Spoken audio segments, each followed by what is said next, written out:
And I wanted to talk to you a little bit about the charity work that you've done, because you've done so much just in the last few years. What was the light bulb moment for you? Obviously, you started AG years ago. It's super successful. It's a multi-million-dollar company. But what made you want to do something in the charitable world?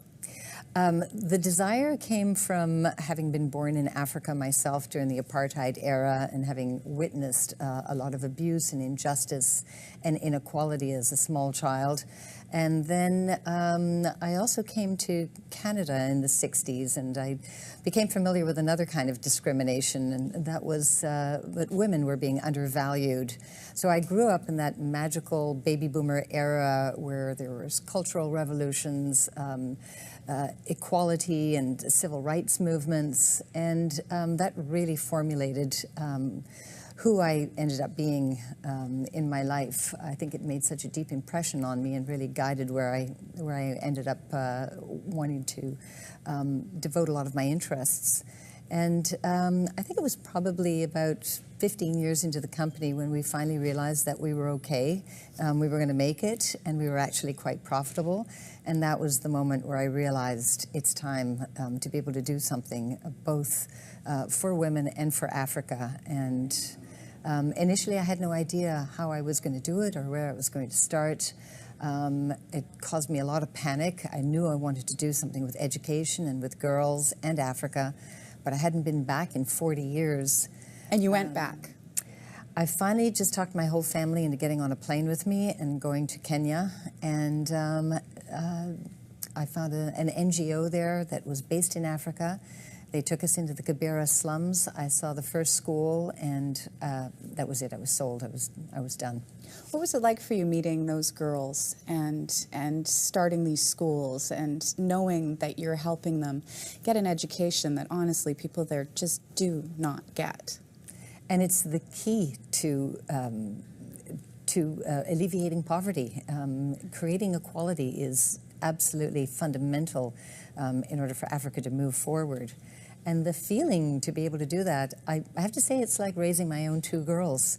It's very intuitive, it's very nurturing.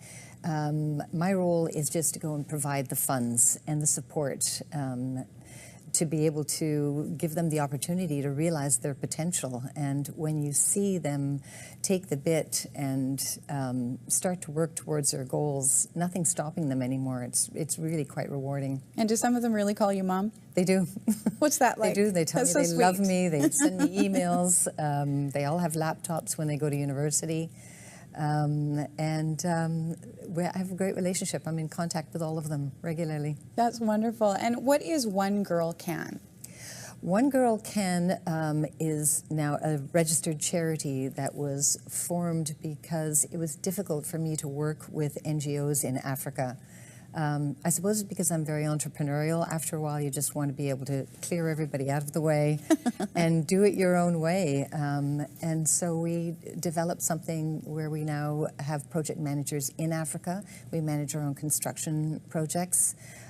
We have a scholarship program that funds secondary school scholarships and university scholarships. So we have 60 girls on scholarships right now. Next year we will have 110. 30 girls going through full-time university and 75 in high school that will be tracking towards the university.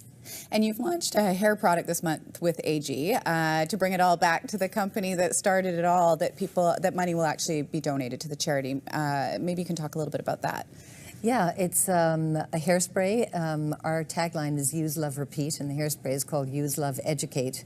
So 50 cents from the can will be going to help build the schools and educate girls. And also a portion of every bottle that we sell goes towards building the schools as well, goes towards women leading change.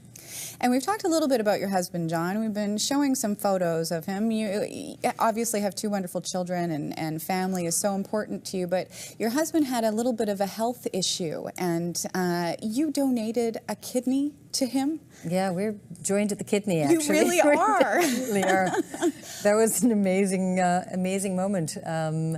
To actually find out that we had exactly the same rare blood group. And you were a match for him. Perfect match, which is unusual. We have an unusual blood group, and then all of the tissue typing we went through was like what are the absolutely chances? spot on.